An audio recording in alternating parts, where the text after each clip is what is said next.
अपना सेशन। देखो बेसिकली सबसे पहले आपको यहाँ पर फर्स्ट यूनिट के अंदर पढ़ना है दर्शन के बारे में, यानी कि फिलॉसफी के बारे में। बहुत अच्छा टॉपिक है ये, है ना। बस थोड़ा थोड़ा समझ के चलिएगा तो बहुत अच्छा रहेगा और बहुत अच्छे से आप कर भी पाएंगे इसके क्वेश्चंस, क्योंकि इसके क्वेश्चंस आते हैं काफी दर्शन के, है ना। तो दर्शन या फिर फिलॉसफी के बारे में बात करेंगे हम। फिलॉसफी को ही हिंदी में दर्शन बोलते हैं। अब जो दर्शन है, देखो आपको याद क्या क्या रखना है यहाँ पे। दर्शन जो है सबसे पहले वो ग्रीक भाषा से लिया गया है, और ग्रीक भाषा के कौन से शब्द से लिया गया है, तो फिलॉस शब्द और सोफिया शब्द, इन दोनों से मिलकर के बना हुआ है, जिसमें से फिलॉस का मतलब होता है प्रेम और सोफिया का मतलब होता है बुद्धि, ठीक है। तो इसीलिए जो फिलॉसफी होता है उसको हम क्या बोल सकते हैं, ज्ञान का प्रेम, ठीक है। बुद्धि का मतलब क्या हो गया यहाँ पर, ज्ञान, ठीक है। ऐसे भी बोल सकते हैं, बुद्धि मतलब ज्ञान, तो ज्ञान का प्रेम बोल सकते हैं इसको, या ज्ञान या देखने का प्रेम के रूप में इसको परिभाषित कर सकते हैं। मतलब या तो इसको ज्ञान का प्रेम बोल सकते हैं, या ज्ञान बोल सकते हैं सिर्फ, या फिर देखने का प्रेम बोल सकते हैं, ठीक है। तो ये यहाँ पर हमारी हो गई है डेफिनेशन, ठीक। नेक्स्ट हम बात करेंगे दर्शन के उद्देश्य क्या होता है। तो दर्शन का एकमात्र उद्देश्य, जो लास्ट उद्देश्य होता है ना, वो होता है आध्यात्मिक विकास। आध्यात्मिक विकास का मतलब क्या हुआ, ईश्वर में विलुप्त हो जाना या ईश्वर में समा जाना, ठीक है। यानी कि जैसे आपने देखा ही होगा, बहुत जो वैसे वाले सज्जन होते हैं, है ना, जो एकदम भगवान में ही लीन रहते हैं, तो उसको हम बोलते हैं आध्यात्मिक पर्सन है वो। तो आध्यात्मिक विकास का मतलब आत्मा का परमात्मा से मिलन, ठीक है। आत्मा का परमात्मा से मिलन, यही ही होता है हमारा आध्यात्म, ठीक है। तो नेक्स्ट अब बात करेंगे, कुछ साइंटिस्ट हैं जिन्होंने फिलोसफी की अपने अपने वर्ड्स में स्टेटमेंट या फिर डेफिनेशन दी है, तो उनके बारे में बात करते हैं। इनको बहुत अच्छे से याद कर लेना क्योंकि ये आते हैं, ठीक है। तो फिस्टे जो है, सबसे पहले इन्होंने क्या बोला है, फिस्टे ने बोला है कि जो फिलोसफी होता है वो ज्ञान का विज्ञान है या फिर साइंस ऑफ नॉलेज है। तो आपको सीधा याद रखना है, फिस्टे ने बोला है साइंस ऑफ नॉलेज या फिर ज्ञान का विज्ञान। फिस्टे ने ही एक और चीज बोली है कि एजुकेशन जो है, यानी शिक्षा जो है, हम उसको नहीं प्राप्त कर सकते या वो कभी भी पूरी नहीं हो सकती है जब तक कि उसमें फिलॉसफी नहीं ऐड कर दो, यानी जब तक कि उसमें फिलॉसफी ना जोड़ दो तब तक जो एजुकेशन है वो अधूरी ही रहेगी, वो पूरी नहीं होगी, ठीक है। रॉस ने बोला है दर्शन और शिक्षा जो है वो एक दूसरे के पूरक हैं। तो रॉस ने बोला है कि दर्शन शिक्षा दोनों एक दूसरे के पूरक हैं, ठीक है जी। चलिए नेक्स्ट स्लाइड की तरफ बढ़ते हैं। तो नेक्स्ट स्लाइड है कि एडम्स जो हैं, इन्होंने क्या बोला है, तो एडम्स ने बोला है शिक्षा दर्शन का गतिशील पहलू है ना। रॉस ने क्या बोला था, अभी जस्ट हमने पढ़ा है, रॉस ने बोला था कि दर्शन और शिक्षा एक दूसरे के पूरक हैं। एडम्स ने क्या बोला है, शिक्षा दर्शन का गतिशील पहलू है, ठीक है। और एडम्स का आपको एक और चीज और याद रख लेनी है, इन्होंने ही बोला था कि जो शिक्षा होता है वो बाइपोलर प्रोसेस होती है, यह द्विध्रुवीय प्रणाली होती है ना। मतलब जिसमें एक जो ध्रुव होता है वो टीचर होता है और एक ध्रुव टीचर होता है यानी शिक्षक होता है, दूसरा जो ध्रुव होता है वो बच्चा होता है यानी स्टूडेंट होता है ना। तो एडम्स का ये भी ऐसा साथ साथ है ना, कोरिलेट करके चला करो ताकि आपको सारी चीजें क्लियर हो। एडम्स ने बोला था कि बाइपोलर प्रोसेस है एजुकेशन, और जो जॉन डेवी है उन्होंने बोला था ट्राइपोलर प्रोसेस है ना। चलिए नेक्स्ट है जेंटिल सर जो है, उन्होंने क्या बोला है, तो जेंटिल सर ने बोला है कि दर्शन की सहायता के अभाव में शिक्षा सही नहीं चल सकती है, इन्होंने ये बोला है। राधा कृष्णन ने बोला था कि जो फिलॉसफी होता है वो लॉजिकल एक्सप्लेनेशन होता है, ट्रुथ के नेचर का या फिर सत्य के स्वरूप की तार्किक विवेचना है। तो तार्किक विवेचना वाली चीज बोली है राधा कृष्णन ने, ठीक। अब नेक्स्ट पढ़ेंगे कि जो शिक्षा दर्शन है वो बेसिकली है क्या, यानी फिलोसफी ऑफ एजुकेशन जो है, या हम बोल सकते हैं इसको शिक्षा का दर्शन, है ना। तो जो शिक्षा का दर्शन है वो बेसिकली है क्या, तो सबसे पहले इसे शिक्षा के कार्य में जीवन दर्शन के मौलिक सिद्धांतों के अनुप्रयोग के रूप में परिभाषित किया जा सकता है ना। जैसे जो जीवन दर्शन होता है उसके मौलिक सिद्धांत के अनुप्रयोग के रूप में ये सिद्धांतों का एक निश्चित सेट प्रदान करता है, यानी बहुत सारे प्रिंसिपल हैं और उनका एक पूरा का पूरा सेट बन जाता है और लक्ष्यों और उद्देश्यों का एक निश्चित सेट स्थापित करता है ना। यानी कि हमारे पास क्या क्या होगा, सिद्धांत, उद्देश्य और लक्ष्य, ठीक है। तो ये सबके सबका एक निश्चित सेट दे देता है हमें शिक्षा का दर्शन, या फिर हम बोले फिलोसफी ऑफ एजुकेशन। दर्शन और शिक्षा जो है उनका आपस में गहरा संबंध है, जैसे हमने पढ़ा अभी थोड़ी देर पहले ही कि जो रॉस है उन्होंने बोला था कि जो शिक्षा और दर्शन है वो एक दूसरे के पूरक हैं। एडम्स ने बोला है शिक्षा दर्शन का गतिशील पहलू है, ठीक है। वहीं अगर और साइंटिस्टों की बात करें ठीक है। तो फिस्टे ने बोला था कि दर्शन की सहायता के बिना शिक्षा अधूरी है ना। तो वैसे ही बहुत सारे साइंटिस्टों ने शिक्षा और दर्शन उन दोनों में गहरा संबंध बताया है कि दोनों में गहरा संबंध है। ठीक, यह शिक्षा की समस्याओं के अध्ययन के लिए नेक्स्ट स्लाइड पे शिफ्ट होते हैं। तो दर्शन शास्त्र का अनुप्रयोग है जिसे शिक्षा दर्शन के रूप में जाना जाता है। ठीक है, अब जो हमारा दर्शन शास्त्र होता है या हम बोले फिलॉसफी होता है या दर्शन होता है, उसके 3 भाग हैं। ठीक है, अभी हम ये कौन से पढ़ रहे हैं, जहां से स्टार्ट हुआ है दर्शन वो वाली चीज पढ़ रहे हैं। इसके बाद में आपके सिलेबस में दे रखा है, ये भी खैर ज्ञान मीमांसा, तत्व मीमांसा, मूल्य मीमांसा भी दे रखे हैं, पर ये थोड़े छोटे टॉपिक हैं।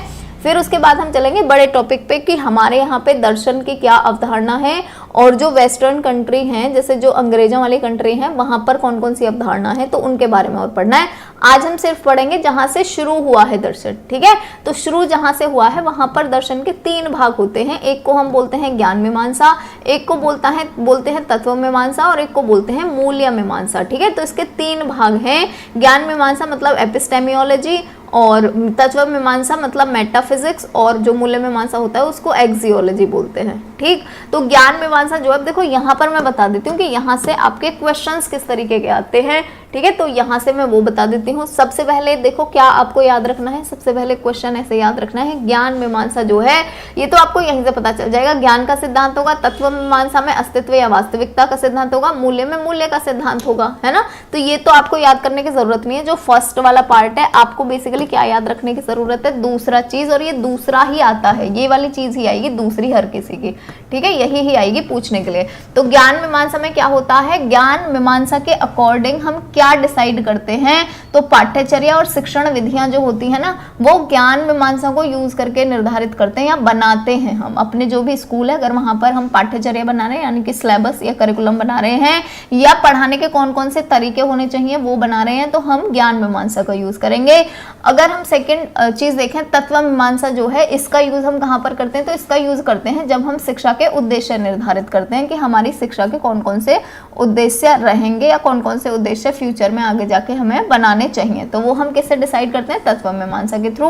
मूल मीमांसा के थ्रू हम डिसाइड करते हैं शिक्षक के द्वारा छात्र के कर्तव्य और अनुशासन जो है वो कैसे होने चाहिए। ठीक है, तो इतनी चीज आपको याद कर लेनी चाहिए, क्योंकि यहीं से ही क्वेश्चन आएगा। ये सेकंड चीज, ये सेकंड चीज, इसकी सेकंड चीज, ये सेकंड पॉइंट आपको नहीं भूलना है।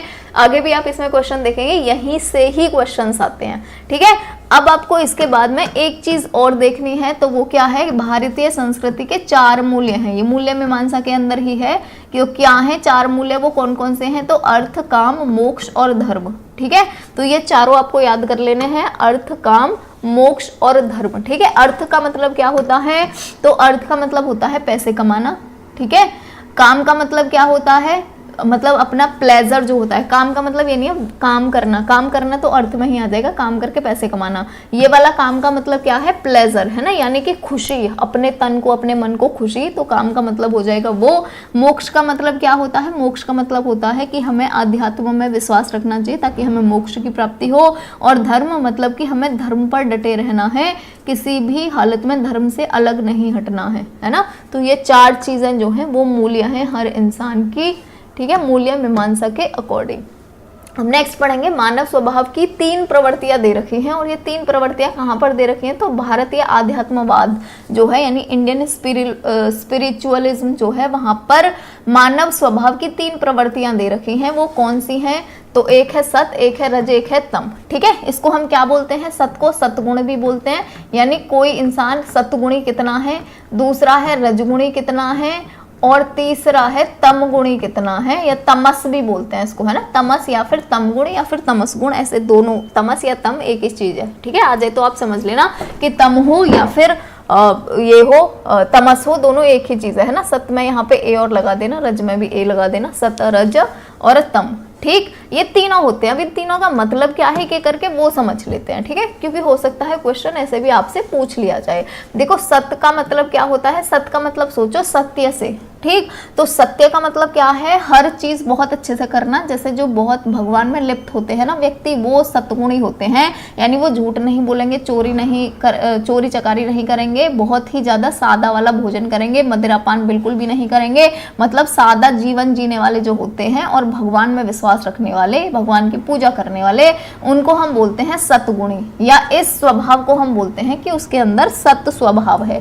ठीक। नेक्स्ट जो आ जाता है हमारा रज, तो रज का मतलब समझो राजा से, ठीक है। अब देखो राजा के अंदर क्या क्या चीजें होती हैं, तो राजा मदिरापान भी करेगा, है ना, राजा चोरी चकारी नहीं करेगा हालांकि, पर मदिरापान भी करेगा, ये भरपूर भोग भोगता है राजा, है ना, तो भरपूर भोग भी भोगेगा, इसको अर्थ की बहुत ज्यादा लालसा होगी, यानी धन की लालसा होगी, तभी तो जो राजा होते हैं वो कहाँ कहाँ पर अटैक कर देते थे, है ना। तो रजगुणी का मतलब क्या है कि ये इस रज, देखो रज जो होता है ना, इसके अंदर दोनों के गुण होते हैं, सतगुण भी होते हैं, तम गुण भी होते हैं। सतगुण कैसे होते हैं रज के अंदर, यानी राजा के अंदर सतगुण कौन से होंगे, तो ये चाहता है मेरी प्रजा सुखी रहे, है ना, उसको किसी चीज की दिक्कत ना आए, ठीक है, वो अपनी प्रजा का ख्याल रखता है, अपने राज्य का ख्याल रखता है, तो ये तो सतगुण हो गया। तमगुण कौन सा हो गया, तो ये मदिरापान भी करेगा, भोग विलास भी करेगा, इसीलिए इसके अंदर तमगुण भी होता है ना, और ये बेसिकली और जो राज्य है उनको लूटना भी चाहेगा, इसीलिए तमगुणी और सतगुणी दोनों गुण होते हैं रजगुण के अंदर। ठीक। जो तमगुण होता है ये तो सबसे बुरा होता है, तो सारे काम करेगा, चोरी चकारी भी करेगा, है ना, मदिरापान भी करेगा, यानी जितने भी बुरे काम होते हैं वो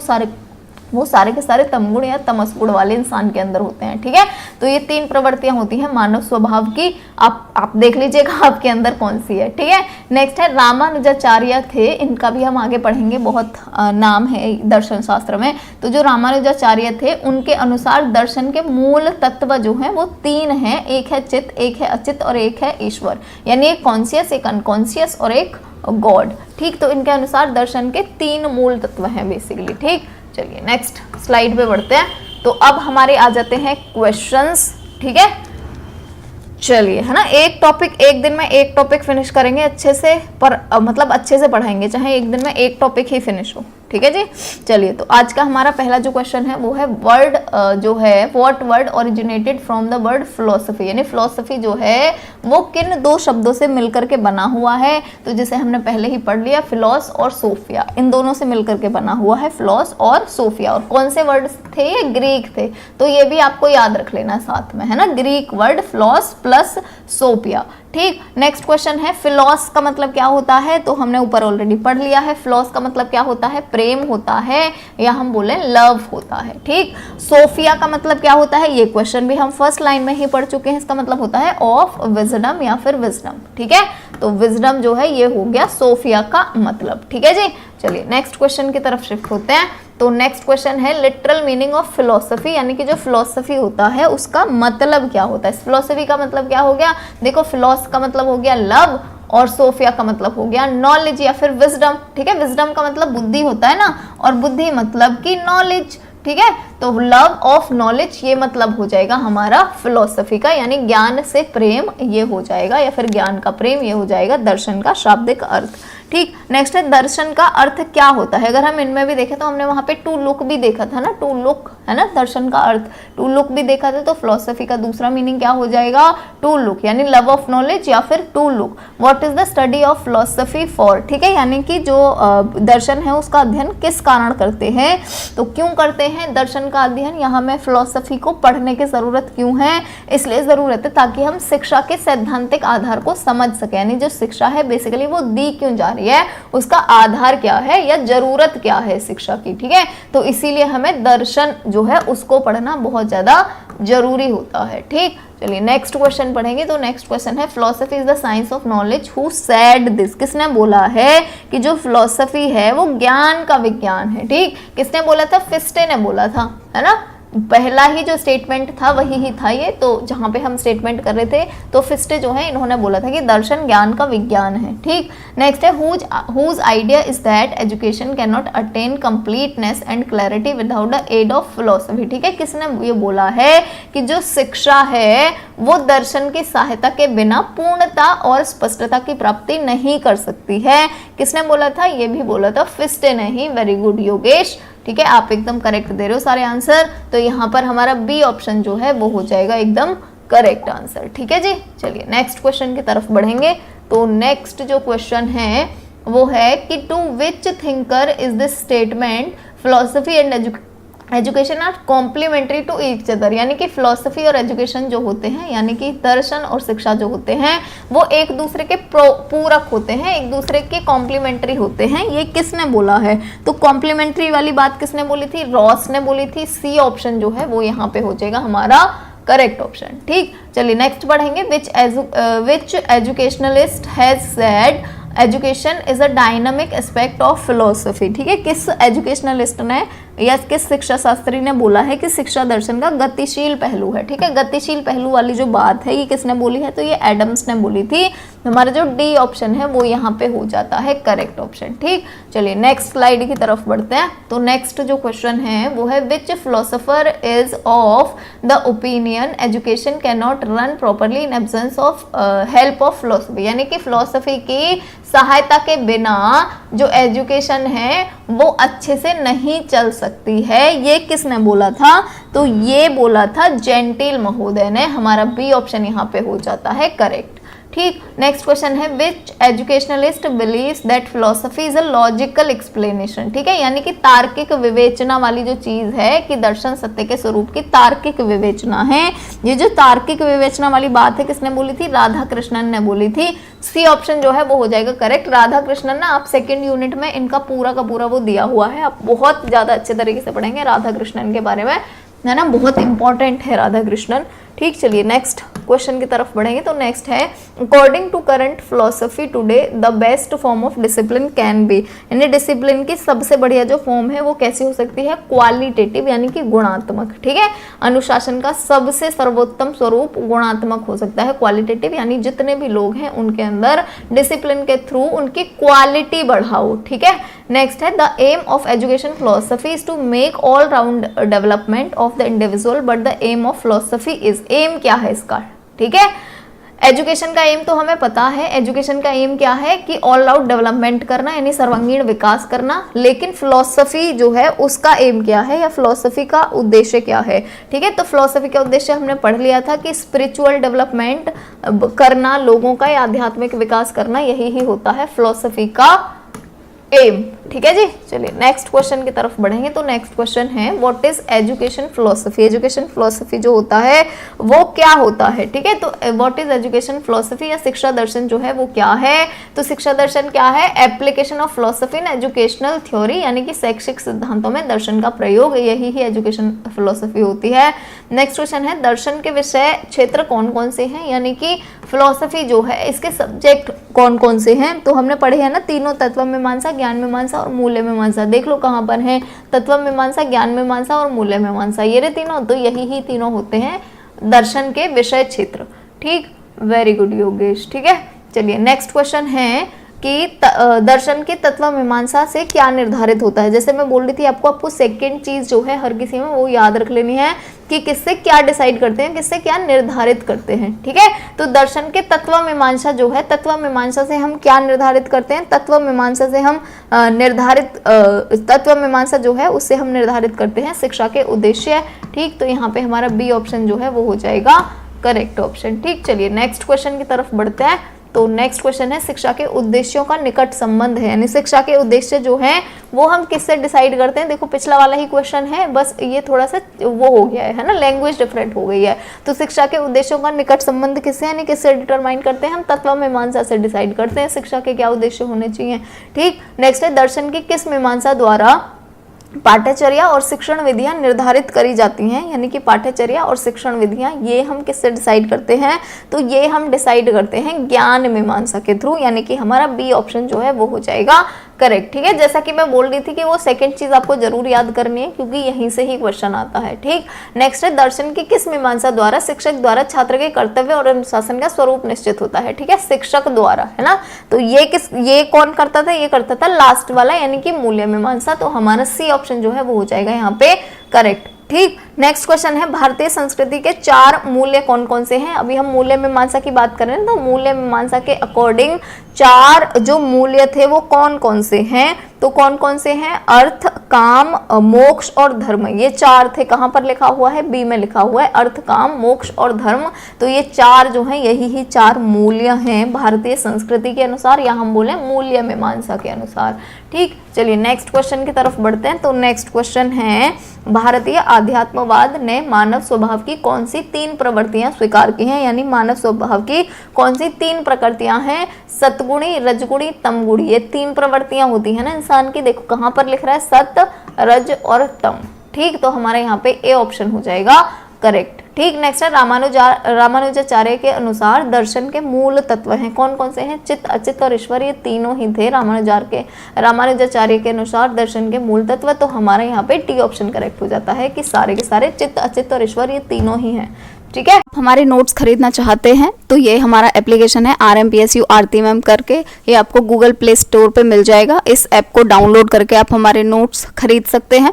बीएड फर्स्ट सेमेस्टर के जितने भी आपके सब्जेक्ट हैं, BD 101, 102, 103, 105, 105 में जो कि एनवायरमेंटल स्टडीज़ के आपको ये एनवायरमेंटल एजुकेशन के नोट्स मिलेंगे। ये जो नोट्स होंगे वैसे ही होंगे जैसे हम यहाँ यूट्यूब पर पढ़ाते हैं, वैसे ही होंगे सेम नोट्स, जिसमें कि आपको शॉर्ट नोट्स मिलेंगे और प्लस MCQs मिलेंगे। शॉर्ट नोट्स इसलिए दिए हुए हैं ताकि आपको अच्छे से क्लियर हो जाए कॉन्सेप्ट, है ना, तभी आप MCQs को अच्छे से लगा पाएंगे। तो यहाँ पे शॉर्ट नोट्स और MCQs दोनों चीजें मिलेंगी, हिंदी प्लस इंग्लिश दोनों लैंग्वेजेस में। इसके अलावा इस कोर्स में आपको और क्या क्या मिलने वाला है, तो इस कोर्स में आपको मिलने वाले हैं ये नोट्स और MCQs तो मिलने ही वाले हैं। जो MCQs हैं वो विद आंसर और विदाउट आंसर दोनों मिलेंगे। पहले विद आंसर वाले अच्छे से पढ़ लीजिए, उसके बाद फिर आप लगाइए कि आपके कितने अच्छे निकलते हैं। वो विदाउट आंसर वाले भी मिलेंगे, तो उसमें आप ये पता कर सकते हैं कि आप कितने सही कर पा रहे हैं। और इसके अलावा एक और बहुत अच्छी चीज इस बार दे रहे हैं, वो होने वाली है आपका क्विज। ठीक है, क्विज होने वाली है। और ये जो क्विज होने वाली है इसमें क्या होगा, तो इसमें 1 यूनिट के जो सबसे ज्यादा इंपॉर्टेंट 50 क्वेश्चंस हैं उनकी क्विज बना बना के डालेंगे। तो वो क्विज में जाकर के आप वो क्विज अटेम्प्ट कर सकते हैं। अगर आपके वहां पर 50 में से आपके 50 क्वेश्चन सही हो जाते हैं, इवन 50 में से 40 क्वेश्चन भी सही हो जाते हैं, तो ये समझ लीजिए आपको पास होने से कोई नहीं रोक सकता। ठीक है, क्योंकि बहुत ज्यादा जो इंपॉर्टेंट क्वेश्चंस हैं 1 यूनिट के 50, है ना, वो वाले क्वेश्चंस हम देंगे। वहाँ यूनिट वाइज क्विज होगी, तो यूनिट फर्स्ट को अच्छे से पढ़िए, उसके बाद में फिर आप जो MCQs हैं उनको पढ़िए। उनको पढ़ने के बाद में फिर आपको सारे कॉन्सेप्ट क्लियर हो जाने हैं, और उसके बाद में फिर आप क्विज लगा करके जाइए। ठीक है, क्योंकि बहुत ज्यादा इंपॉर्टेंट है ये क्विज को करना। तो ये क्विज भी आपको मिलेगी इसी के अंदर ही। तो ये सारी की सारी चीजें आपको मिलने वाली हैं 300 रुपीज में। ठीक है, तो अगर आप ये परचेज करना चाहते हैं तो ये एप्लीकेशन है, यहाँ पर जाकर आप परचेज कर सकते हैं। ठीक, इंडियन स्कूल ऑफ थॉट, ठीक है, यानी भारतीय विचारधारा जो है वो क्या थी प्राचीन टाइम में। ठीक है, तो भारतीय विचारधारा जो थी उसके अंदर हमारे सिलेबस में ये 3 चीजें दी हुई हैं, न्याय, सांख्य और वेदांत। वैसे और भी बहुत सारे हैं इंडियन स्कूल ऑफ थॉट, पर हमें कौन से पढ़ने हैं, न्याय, सांख्य और वेदांत। ये 3 दर्शन पढ़ने हैं हमें। ठीक, ये 3 फिलॉसफी पढ़ने हैं। अब यहाँ पे हम इंट्रोडक्टरी पार्ट पढ़ रहे हैं कि बेसिकली जो भारत के प्राचीन दर्शन थे वो कितने थे, कौन कौन से थे, कौन कौन सी कैटेगरी के अंदर आते हैं। ये सबसे ज्यादा इंपॉर्टेंट है आपको समझना, ताकि आप आगे की चीजें आपके लिए इजी हो जाएं। ठीक है, तो भारत के सबसे पहले भारत के प्राचीन दर्शन के बारे में बात करेंगे। तो 6 दर्शन जो है वो आस्तिक हैं भारत के, और 3 नास्तिक है। तो क्वेश्चन आ जाए आस्तिक दर्शन कितने हैं या नास्तिक कितने हैं, तो आपको याद रखना है 6 आस्तिक हैं, 3 नास्तिक। अब आस्तिक का मतलब क्या होता है, आस्तिक का मतलब ये होता है जो ईश्वर में विश्वास रखे, जो आध्यात्म में विश्वास रखे, वो हो जाएंगे आस्तिक। और 3 जो नास्तिक दर्शन है वो ईश्वर में विश्वास नहीं रखते हैं, यानी भगवान में, गॉड में विश्वास नहीं रखते हैं, उनको हम बोलते हैं नास्तिक दर्शन। ठीक है, तो नास्तिक 3 हैं और आस्तिक 6 हैं। ठीक, अब यहाँ पे हम नेक्स्ट बढ़ेंगे। जो आस्तिक मत है उसको हम षडांग दर्शन बोलते हैं। ठीक है, ये आपको याद रखना है, इसको क्या बोलते हैं, षडांग दर्शन बोलते हैं। षडांग दर्शन क्यों बोलते हैं, क्योंकि षडांग का मतलब क्या होता है, 6। ठीक है, और क्योंकि आस्तिक दर्शन जो है वो 6 हैं, इसीलिए हम इसको क्या बोलते हैं, षडांग दर्शन बोलते हैं। ठीक, जिसमें से सांख्य, योग, न्याय, 3 ये हो गए, एक वैशेषिक, मीमांसा और वेदांत, ये 6 के 6 हैं। इनका नाम इतना याद रखने की जरूरत नहीं है, आगे जाके आपको और अच्छे से हो ही जाएगा, क्योंकि देखिए न्याय, सांख्य और वेदांत ये तो आपके यहाँ पे है ही है, सिलेबस में है ही, ठीक है। जैसे कि अगर मैं बात करूं, देखो न्याय आपके सिलेबस में है, ये रहा, ठीक है, सांख्य आपके सिलेबस में है, ये रहा, और वेदांत आपके सिलेबस में है, ये रहा, है ना। इनके बारे में तो आप पढ़ेंगे, इनके नाम तो आपको याद हो ही जाने हैं। वैशेषिक, मीमांसा और योग, ये 3 और याद रखने हैं बेसिकली, ठीक। तो ये 6 जो हैं ये होते हैं हमारे आस्तिक मत, ठीक। अगर हम नास्तिक की बात करें, नास्तिक जो दर्शन है 3, वो कौन कौन से हैं, तो नास्तिक हैं, एक है बौद्ध, एक है जैन और एक है चारवाक। ये 3 जो दर्शन हैं ये है नास्तिक दर्शन, ठीक। नास्तिक दर्शनों को हम भौतिकवादी दर्शन भी बोलते हैं, और जो आस्तिक दर्शन है इनको हम आध्यात्म दर्शन भी बोलते हैं, ठीक है, आध्यात्मिक दर्शन, ठीक है जी। तो ये भी याद रखिएगा, आस्तिक को हम आध्यात्मिक क्यों बोल रहे हैं, क्योंकि ये ईश्वर में विश्वास करते हैं, आध्यात्म में विश्वास रखते हैं, इसीलिए हम इनको आध्यात्मिक या फिर आस्तिक दर्शन बोलते हैं। और जो नास्तिक हैं, क्योंकि ये ईश्वर में विश्वास नहीं रखते हैं, ये भौतिक चीजों में विश्वास रखते हैं, यानी जो चीजें इस संसार में हैं ये उन चीजों पे विश्वास रखते हैं जो भी प्रेजेंट है इनकी आंखों के सामने, सिर्फ और सिर्फ ये उसी चीज पर विश्वास रखते हैं। भगवान तो आंखों के सामने प्रेजेंट नहीं है, तो इसलिए भगवान पे विश्वास नहीं रखते, यानी भौतिक चीजों में जो फिजिकल चीजें हैं, जो मेटीरियलिस्टिक चीजें हैं, उन पर विश्वास रखते हैं ये, इसीलिए इसको हम क्या बोलते हैं, नास्तिक दर्शन बोलते हैं, ठीक। इसके अलावा अगर हम बात करें, ये 6 के अलावा और दर्शन भी हैं, ठीक है, जो ना आस्तिक में ना नास्तिक में आते हैं, उनको हम बोलते हैं अद्वैत दर्शन, विशिष्ट अद्वैत दर्शन, ठीक है। तो ये दोनों जो हैं ये और आपको पढ़ने हैं। अब देखो आपको बेसिकली करना क्या है, ये बौद्ध, जैन और चारवाक है ना, इसके बारे में एक एक 2 क्वेश्चन है, ज्यादा नहीं करने क्योंकि आपके सिलेबस में है नहीं। मेन आपको सांख्य पढ़ना है, न्याय पढ़ना है और वेदांत पढ़ना है, ठीक। अद्वैत और विशिष्ट अद्वैत इसके भी 2-2, 4-4 क्वेश्चन हैं, तो आपको वो करने हैं, आपको सिर्फ इतना पढ़ना है इंडियन स्कूल ऑफ थॉट्स के बारे में, ठीक है जी। चलिए नेक्स्ट बढ़ते हैं, नेक्स्ट स्लाइड पे। इतना आई होप आपको समझ आ गया होगा अच्छे से, कोई दिक्कत नहीं है। 6 आस्तिक है, 3 नास्तिक है, आस्तिक वाले 6 ये दे रखे हैं, इनको हम आध्यात्मिक दर्शन भी बोलते हैं, और जो नास्तिक वाले हैं वो 3 होते हैं, जो कि ये वाले 3 हैं, इनको हम भौतिकवादी दर्शन भी बोलते हैं, और इनके अलावा भी दर्शन है जिनको हम अद्वैत और विशिष्ट अद्वैत दर्शन बोलते हैं। इतनी सी चीज है, ज्यादा कुछ यहाँ पे है ही नहीं, ठीक है। एक बार अच्छे से देखोगे अपने आप सब बढ़िया तैयार हो जाएगा, ठीक है। चलिए नेक्स्ट पढ़ते हैं। तो नेक्स्ट अब हम बात करेंगे अद्वैत दर्शन के बारे में, ठीक है। अब अगर मैं अद्वैत दर्शन का पूछूं, अद्वैत दर्शन क्या था, तो जो आपने सबसे लास्ट में पढ़ा था कि आस्तिक और नास्तिक जो हैं टोटल 9, उनके अलावा 2 और दर्शन है, तो वो ये 2 दर्शन हैं, अद्वैत और विशिष्ट अद्वैत, ठीक है। तो अद्वैत दर्शन के बारे में सबसे पहले पढ़ेंगे। देखो आपको है ना, जितने भी दर्शन है, चाहे वो न्याय हो, सांख्य हो, ठीक है, चाहे वो वेदांत हो, चाहे अद्वैत हो, चाहे विशिष्ट अद्वैत हो, चाहे जैन हो, कोई भी दर्शन हो, सबसे पहले आपको प्रवर्तक है ना एक जगह कहीं पे लिख लेने हैं एक साथ, क्योंकि प्रवर्तक पूछे जाते हैं बहुत ही ज्यादा, ठीक है। तो प्रवर्तक आपको कहीं पे एक साथ लिख लीजिएगा सबके, ताकि आपको याद रहे, आप कंफ्यूज ना हो, ठीक है। तो सबसे पहले हम अद्वैत दर्शन के बारे में बात करेंगे। अद्वैत दर्शन जो है इसके प्रवर्तक हैं शंकराचार्य, यानी इसको बनाया किसने था, शंकराचार्य ने बनाया था। इसके फिलोसोफर कौन है, यानी इसमें काम और किस किसने किया है, देखो बनाया तो शंकराचार्य जी ने ही है, लेकिन और किस किसने शंकराचार्य जी के साथ मिलकर के काम किया है, तो इसमें काम किया है शंकराचार्य ने, तो बनाया है, ये तो करेंगे ही, रामानुजाचार्य और वादनारायण, इन दोनों ने और काम किया है अद्वैत दर्शन के ऊपर, ठीक। इतनी चीज आई होप आपको हो गई होगी क्लियर। अब हम नेक्स्ट बढ़ते हैं शंकराचार्य, क्योंकि शंकराचार्य इसके प्रवर्तक हैं, तो थोड़ा सा शंकराचार्य के बारे में पढ़ लेते हैं।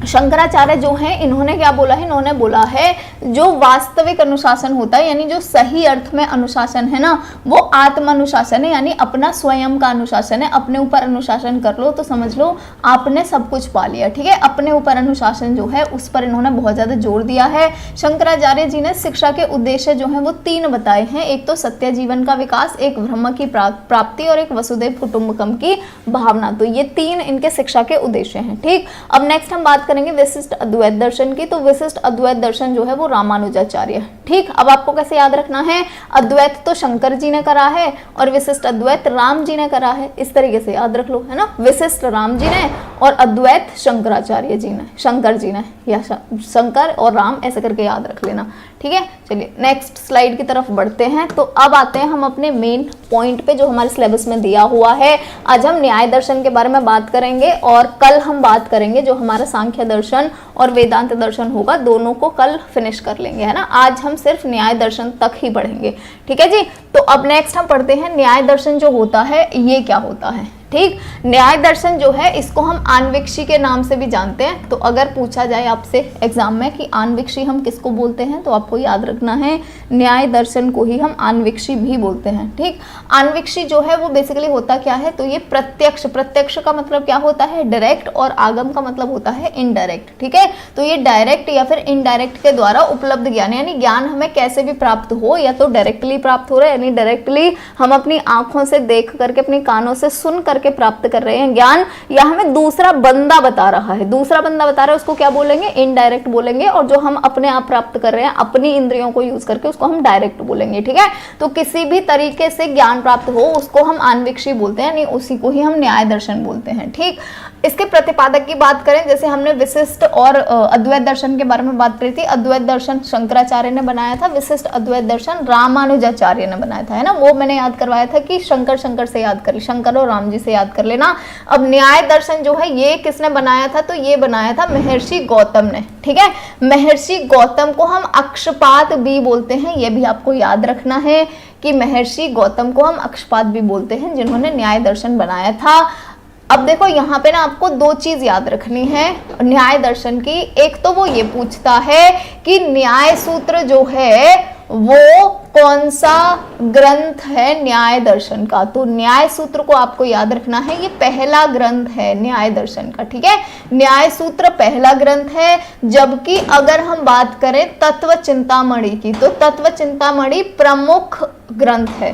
ठीक, तो आपको ये बहुत अच्छे से याद रखना है। अगर पूछा जाता है न्याय दर्शन का पहला ग्रंथ कौन सा है, तो पहला तो न्याय सूत्र ही है, न्याय दर्शन से ही न्याय सूत्र। ठीक, अगर पूछा जाए प्रमुख ग्रंथ कौन सा है, तो प्रमुख ग्रंथ है तत्व चिंतामणि। ठीक, ये चीज मैंने आपको पहले ही बता दी है, इसको बहुत अच्छे से आपको याद रख लेना है। तो न्याय सूत्र जो है ये पहला ग्रंथ है, और इसको लिखा किसने था, तो पहला ग्रंथ है, पहली बार न्याय दर्शन किसने बनाया, महर्षि गौतम ने, तो इसको किसने लिखा होगा, महर्षि गौतम ने लिखा होगा। ठीक, सिंपल सी चीज है। अगर हम न्याय सूत्र की बात करें तो इसके अंदर 5 अध्याय और 16 पदार्थ है, ये भी आपको याद रखना है। अब नेक्स्ट हम पढ़ेंगे तत्व चिंतामणि के बारे में। तो तत्व चिंतामणि जो है, जैसा मैं बता रही थी आपको, प्रमुख ग्रंथ जो है न्याय दर्शन का वो तत्व चिंतामणि ही है। ठीक, तत्व चिंतामणि प्रमुख ग्रंथ है, और इसको लिखा किसने है, तो इसको गंगेश ने लिखा है, इसको महर्षि गौतम ने नहीं लिखा है, क्योंकि ये बहुत बाद में बना है। ठीक है, महर्षि गौतम ने पहला लिखा है, जिसको हम न्याय सूत्र बोलते हैं। तत्व चिंतामणि प्रमुख है, किसने लिखा है, गंगेश ने लिखा है, गंगेश ने लिखा है। ठीक, अब नेक्स्ट हम पढ़ेंगे, गंगेश उपाध्याय ने लिखा है। अब नेक्स्ट हम देखेंगे न्याय जो है इसका जनरली मीनिंग क्या होता है, या सामान्य अर्थ क्या होता है। तो न्याय का मतलब होता है उचित, वांछनीय, सत्य। ठीक, यानी कि फेयर, डिजायरेबल, ट्रू। ठीक है, यानी कि जो एकदम सही हो वो वाला सत्य को हम न्याय बोलते हैं। ठीक, न्याय दर्शन के विचार जो है वो वैशेषिक दर्शन के समान है, तो आपको ये भी याद रखना है। इस दर्शन में तर्क और प्रमाण के प्रयोग का महत्व है। क्यों है, क्योंकि यहाँ पे हम न्याय की बात कर रहे हैं ना, और जब भी हम न्याय करेंगे, जस्टिस करेंगे, तो हमें क्या चाहिए होगा, उसके लिए तर्क चाहिए होगा, लॉजिक चाहिए होगा, और एविडेंस चाहिए होंगे, यानी प्रमाण चाहिए होंगे। जैसे जो जज होते हैं अदालत में, है ना, वो न्याय करते हैं ना, तो वो न्याय किस बेसिस पे करते हैं, तर्क के आधार पर। जो वकील तर्क देते हैं और जो वकील प्रमाण देते हैं यानी एविडेंस देते हैं, उसके आधार पर ही न्याय करते हैं ना, तो वही आपको याद रखना है। ठीक, चलिए नेक्स्ट स्लाइड की तरफ बढ़ते हैं।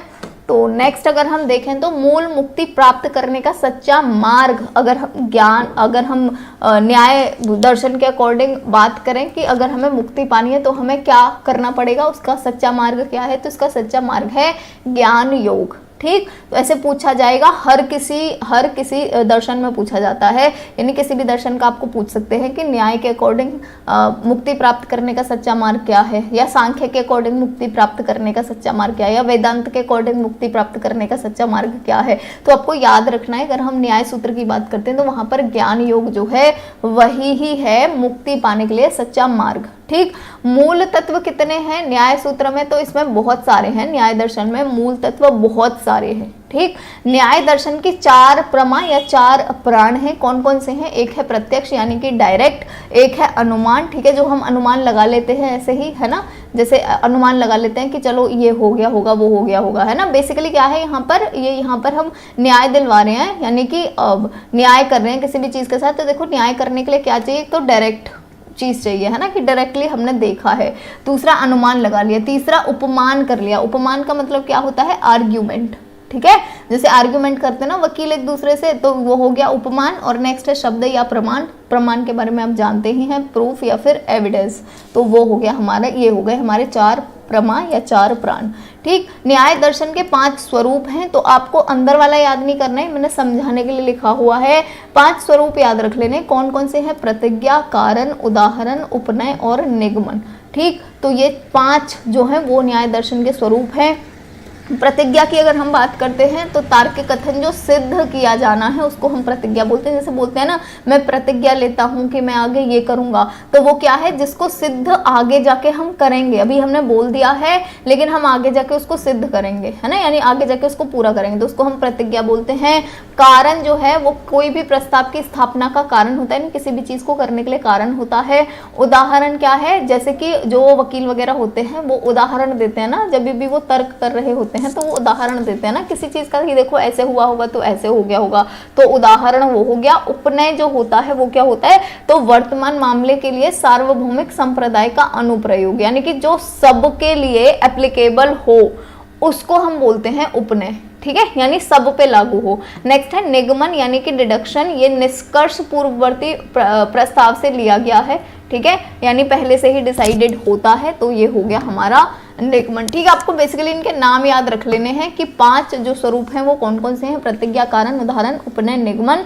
न्याय दर्शन के 4 प्रमा है, प्रत्यक्ष, अनुमान, उपमान और शब्द। ठीक, तो इस तरीके से आपको ये याद रख लेनी है। ठीक, चलिए तो अब आ जाते हैं हम अपने MCQs पर। ठीक है जी, आप लोग आंसर देना अच्छे से और मैं भी देखूंगी कि आप कितने अच्छे से आंसर्स दे रहे हैं, है ना। चलिए तो स्टार्ट कर लेते हैं अपने MCQs। तो आज का जो हमारा फर्स्ट MCQ है,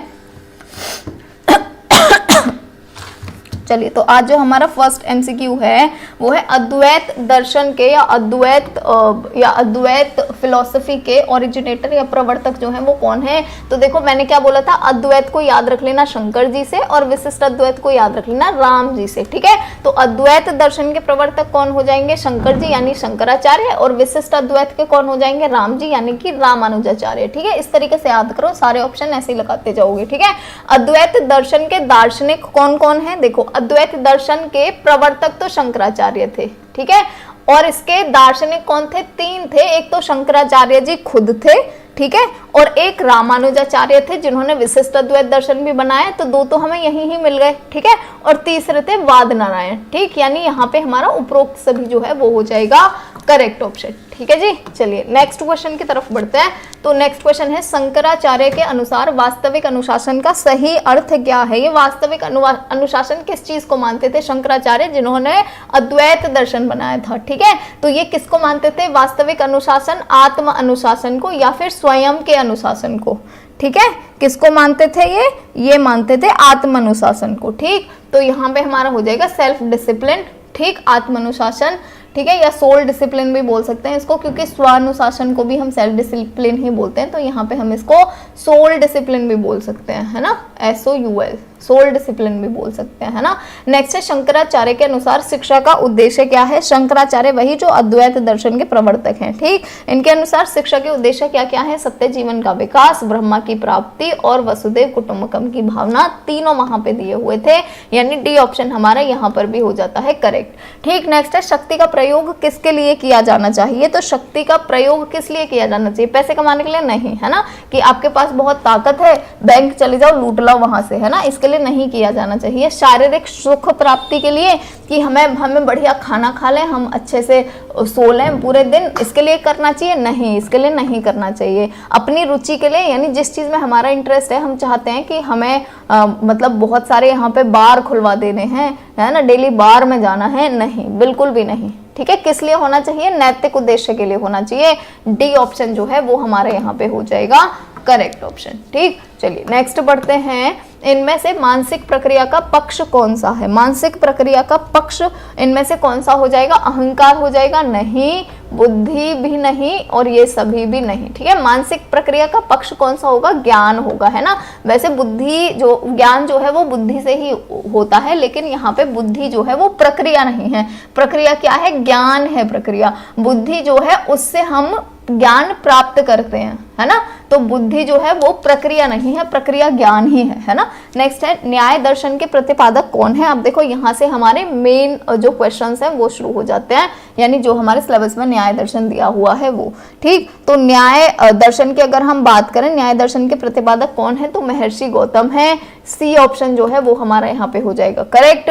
अक्षपाद किस महर्षि को बोला जाता है, महर्षि गौतम को ही बोला जाता है ना, जैसे मैंने आपको बोला था कि ये भी याद रखना है आपको। नेक्स्ट है न्याय का, चलिए नेक्स्ट है न्याय का सामान्य अर्थ होता है। न्याय का सामान्य अर्थ क्या है, यानी कि न्याय जो है उसको हम क्या बोलते हैं। ठीक, तो न्याय का मतलब क्या होता है, उचित, वांछनीय, सत्य होता है। डी ऑप्शन जो है वो हो जाएगा हमारे यहाँ पे करेक्ट। ठीक, नेक्स्ट है न्याय दर्शन को दूसरे किस नाम से जाना जाता है। तो न्याय दर्शन को हम दूसरे किस नाम से जानते हैं, न्याय दर्शन को हम जानते हैं आन्वीक्षी के नाम से, वहां पे ऑलरेडी दिया हुआ था। ठीक है, तो यहाँ पे हमारा डी ऑप्शन जो है वो हो जाता है करेक्ट ऑप्शन। नेक्स्ट है आन्वीक्षी का मतलब क्या होता है, आन्वीक्षी का अर्थ क्या होता है। तो आन्वीक्षी का मतलब क्या होता है, चाहे हमें अपने सेंसेस के थ्रू ज्ञान मिले, चाहे हमें कोई और ज्ञान दे, यानी हम अपने आप ज्ञान प्राप्त करें, उसको हम बोलते हैं डायरेक्ट ज्ञान या प्रत्यक्ष ज्ञान। ठीक, और जब हमें कोई और बता रहे, जैसे हमारे टीचर हमें बताते हैं, हमारे माता पिता हमें बताते हैं, हमारे बड़े भाई बहन हमें बता रहे हैं, हमारे रिश्तेदार हमें बता रहे हैं, तो वो हमें बता रहे हैं, उनके बताने के थ्रू हम ज्ञान ले रहे हैं। बाकी हमने नहीं वो चीजें करके देखी, ना हमने अपनी आंखों से देखी है ना, पर वो लोग हमें बता रहे हैं तो हम उसी को ही सत्य मानकर और अपने ज्ञान में इंक्लूड कर लेते हैं। तो उसको हम क्या बोलते हैं, इनडायरेक्ट ज्ञान, क्योंकि दूसरों के थ्रू हमें मिल रहा है, हमने खुद से नहीं प्राप्त किया उस ज्ञान को। ठीक है, तो आन्वीक्षी का मतलब क्या होता है, या तो आप खुद से प्राप्त करो या दूसरों ने जो प्राप्त कर रखा है आप दूसरों से ज्ञान ले रहे हो, इन दोनों ज्ञान को हम बोलते हैं आन्वीक्षी। ठीक है, यानी कि प्रत्यक्ष डायरेक्ट और आगम यानी इनडायरेक्ट के द्वारा उपलब्ध ज्ञान। ठीक, चलिए नेक्स्ट क्वेश्चन की तरफ बढ़ेंगे। तो नेक्स्ट क्वेश्चन है न्याय दर्शन के विचार किसके समान हैं, किसके समान है न्याय दर्शन के विचार, वैशेषिक दर्शन के समान है। ठीक, नेक्स्ट है न्याय दर्शन की प्रमुख देन जो है वो किस क्षेत्र में है, ज्ञान मीमांसा में है न्याय दर्शन की प्रमुख देन। ठीक, नेक्स्ट है ज्ञान न्याय दर्शन के अनुसार मूल तत्व कितने हैं, तो मूल तत्व यहाँ पर अनेक हैं। ठीक है, अनेक यानी कि बहुत सारे हैं, सेवरल हैं, बहुत सारे हैं। ठीक, चलिए नेक्स्ट क्वेश्चन पढ़ेंगे। तो नेक्स्ट क्वेश्चन है न्याय दर्शन के अनुसार प्रमा कितने प्रकार की होती है। प्रमा जो होती हैं वो कितने प्रकार की होती हैं, 4 होती हैं, और चारों वहां पे दी भी हुई हैं। ठीक, नेक्स्ट है कौन कौन सी होती हैं ये भी बताया हुआ है। नेक्स्ट है न्याय के अनुसार मूल मुक्ति प्राप्त करने का सच्चा मार्ग क्या है। तो सच्चा मार्ग क्या है, न्याय के अनुसार ज्ञान योग। ठीक है, यानी ज्ञान प्राप्त करके ही आप मुक्ति पा सकते हो। ठीक, चलिए नेक्स्ट क्वेश्चन की तरफ बढ़ेंगे। तो नेक्स्ट क्वेश्चन है न्याय दर्शन का सर्वप्रथम ग्रंथ किसे माना जाता है। जैसे मैं बोल रही थी आपको प्रथम ग्रंथ भी याद रखना है और मुख्य ग्रंथ भी याद रखना है ना। तो सर्वप्रथम ग्रंथ कौन सा है न्याय दर्शन का, वो तो आप न्याय से ही याद रख लो, न्याय और सूत्र। ठीक, कौन सा है, न्याय सूत्र। तो हमारा यहाँ पे डी ऑप्शन जो है वो हो जाता है करेक्ट। नेक्स्ट है न्याय सूत्र ग्रंथ कितने अध्यायों में विभाजित है। तो देखो वहीं पे ही मैंने बताया था कि इसके 5 अध्याय हैं और 16 पदार्थ हैं, है ना। न्याय सूत्र के 5 अध्याय हैं, यानी 5 चैप्टर हैं इसके, और 16 क्या है, तो 16 इसके पदार्थ हैं। ठीक, 16 पदार्थ का मतलब क्या हुआ, 16 सब्सटेंस। ठीक है जी, या 16 पदार्थ। तो ये था हमारा न्याय सूत्र। ठीक, और प्रथम ग्रंथ है ये न्याय दर्शन का। तो यहाँ पे हमारा क्या आ जाएगा, 5 चैप्टर या फिर 5 अध्याय होते हैं ये। नेक्स्ट है न्याय सूत्र में कितने पदार्थों का वर्णन है। तो पदार्थ कितने हैं, 16 हैं, यानी कि हमारा ए ऑप्शन जो है वो हो जाएगा यहाँ पे करेक्ट ऑप्शन। ठीक, चलिए नेक्स्ट क्वेश्चन की तरफ बढ़ते हैं। तो नेक्स्ट क्वेश्चन है न्याय दर्शन का प्रमुख ग्रंथ कौन सा है। अब देखो वो तो था प्रथम ग्रंथ कौन सा है, तो प्रथम तो न्याय सूत्र है, लेकिन इसका प्रमुख ग्रंथ कौन सा है, तो प्रमुख ग्रंथ है तत्व चिंतामणि। ठीक। तत्व चिंतामणि जो है ये लिखा किसने था, तो ये गंगेश उपाध्याय ने लिखा था। ठीक है, पूरा नाम था इनका गंगेश उपाध्याय। ठीक है जी। चलिए नेक्स्ट क्वेश्चन है, भारतीय दर्शन में अर्थापत्ति से क्या तात्पर्य, यानी अर्थापत्ति जो होता है उसका मतलब क्या होता है। तो अर्थापत्ति का मतलब होता है जैसे दो लोग होते हैं और उनके दोनों के विचार अलग अलग होते हैं, यानी एक बोल रहा है कि ये चीज सही है, दूसरा दूसरी चीज के लिए बोल रहा है कि नहीं ये वाली चीज सही है ना। तो जब दो विरुद्ध विचार हो जाते हैं, यानी दो अलग अलग विचार हो जाते हैं, उसको हम बोलते हैं अर्थापत्ति। ठीक है, तो यहाँ पे हमारा जो ए ऑप्शन है वो हो जाता है करेक्ट ऑप्शन। ठीक है जी। जैसे जो दो वकील होते हैं ना, वो दो डिफरेंट चीजों पे लड़ रहे होते हैं। पहला वकील बोलता है कि मेरा वाला जो क्लाइंट है वो सही है, दूसरा बोल रहा होता है कि मेरा क्लाइंट सही है, आपका क्लाइंट गलत है ना। तो वो क्या है, दो विरुद्ध विचार हो गए, तो उसी को ही हम बोलते हैं अर्थापत्ति।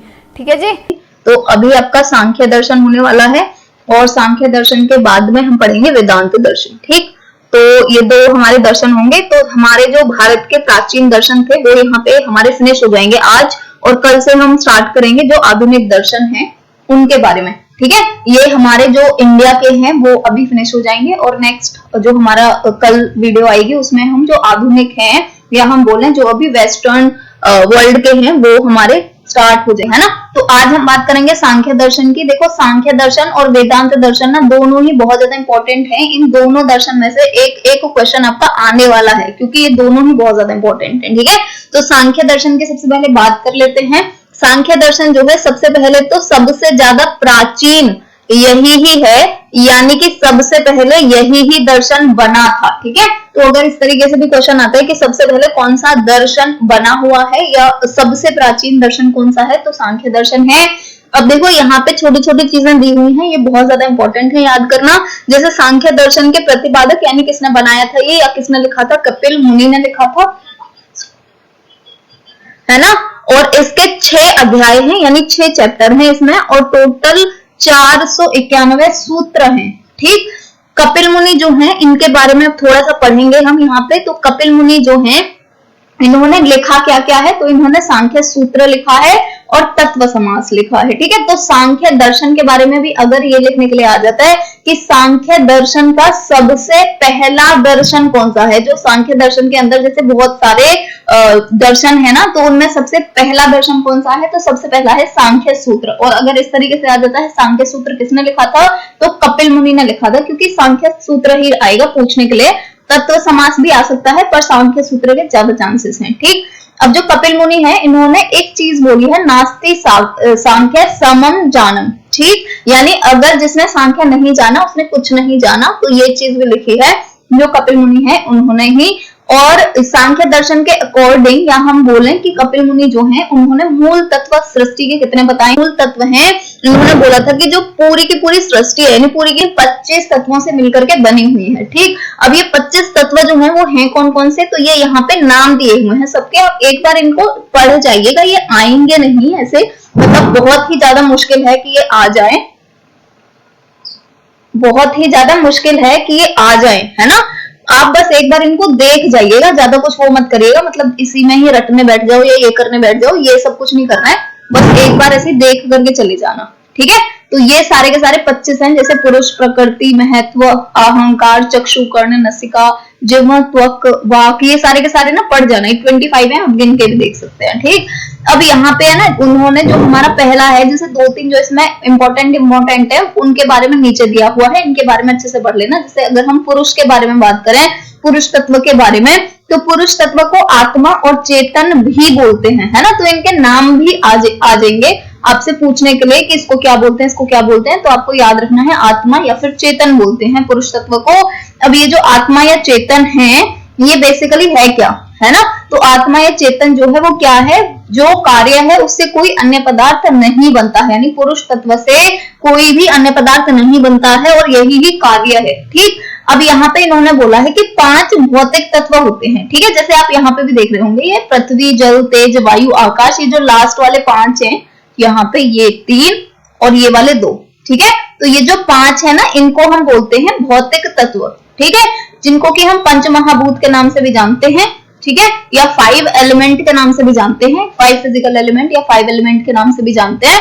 और यहाँ पर अगर आप देखेंगे तो ये वही ही है, जैसे आकाश हो गया, वायु हो गया, अग्नि हो गया, जल हो गया और पृथ्वी हो गया। यहाँ पे जो तेज लिखा हुआ है इसका मतलब अग्नि ही होता है, ठीक है, बाकी तो सब वही ही है सेम।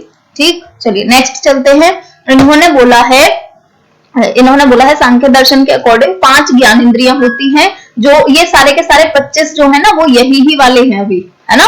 5 आपने पढ़ लिए पंच धातु, और 5 होती हैं ज्ञान इंद्रिया, 5 होती हैं कर्मेंद्रियां, तो 15 तो टोटल यही ही होते हैं, बाकी के 10 और होते हैं, है ना। तो 5 ज्ञान इंद्रियां हो गई। ज्ञान इंद्रियों का मतलब आपको पता ही है 5 सेंस जो होते हैं, है ना। तो 5 सेंस कौन कौन से होते हैं? कानों से हम सुनते हैं, नाक से हम सूंघते हैं, आंखों से हम देखते हैं, और जीभ से हम स्वाद टेस्ट करते हैं, मतलब स्वाद लेते हैं, और जो हमारी स्किन होती है उससे हम स्पर्श करके देखते हैं कि कोई चीज ठंडी है, गर्म है, या फिर छूने में कैसी है, सॉफ्ट है, हार्ड है, कैसी है ना। तो ये 5 हमारे सेंसेस होते हैं। तो श्रुति का मतलब होता है सुनना, जो हम कानों से करते हैं। स्पर्श का मतलब होता है छूना, जो कि हम अपनी स्किन के थ्रू करते हैं। दृष्टि का मतलब होता है देखना, जो आंखों के थ्रू करते हैं। स्वाद हम अपनी टंग के थ्रू लेते हैं, और गंध जो है वो हम अपनी नाक के थ्रू पता करते हैं, ठीक है। तो 5 ज्ञानेंद्रियां हो गई। इसके बाद में 5 कर्मेंद्रियां होती हैं, ठीक है, जिनसे हम कुछ काम करते हैं, है ना। तो कौन कौन सी है कर्मेंद्रियां? वाक हो गई यानी स्पीच हो गई, जो हम बोलते हैं। धारणा होगी परसेप्शन, जैसे किसी के बारे में हम कोई धारणा बना लेते हैं अपने मन में, है ना। उसके बाद में गति हो गई यानी मूवमेंट, जो हम अपने हाथ पैरों और मतलब जितने भी हमारे जॉइंट होते हैं हमारे पूरी की पूरी बॉडी में, जितने भी जॉइंट्स होते हैं उन जॉइंट्स के थ्रू हम गति करते हैं, है ना। और नेक्स्ट हो गया उत्सर्जन। उत्सर्जन का मतलब होता है वेस्ट प्रोडक्ट जो होते हैं, बेकार प्रोडक्ट जो होते हैं हमारी बॉडी के अंदर, उन बेकार प्रोडक्ट्स को बाहर निकालना, ठीक है। बेकार प्रोडक्ट या उत्सर्जन हम किस किस चीज का करेंगे? जैसे कि हमारा पसीना हो गया, है ना, जिसको स्वेटिंग बोलते हैं, या फिर हमारा सुसु हो गया यानी यूरिन हो गया, या फिर एक्सक्रीटा हो गया जिसको पॉटी बोलते हैं, ठीक है। तो उत्सर्जन या एक्सक्रीशन हम करेंगे इन प्रोडक्ट का। और लास्ट आ जाता है प्रजनन यानी रिप्रोडक्शन। तो रिप्रोडक्शन यानी कि हम अपने ही जैसी अपनी संतानें पैदा करते हैं। तो ये हो गई हमारी 5 कर्मेंद्रियां, ठीक।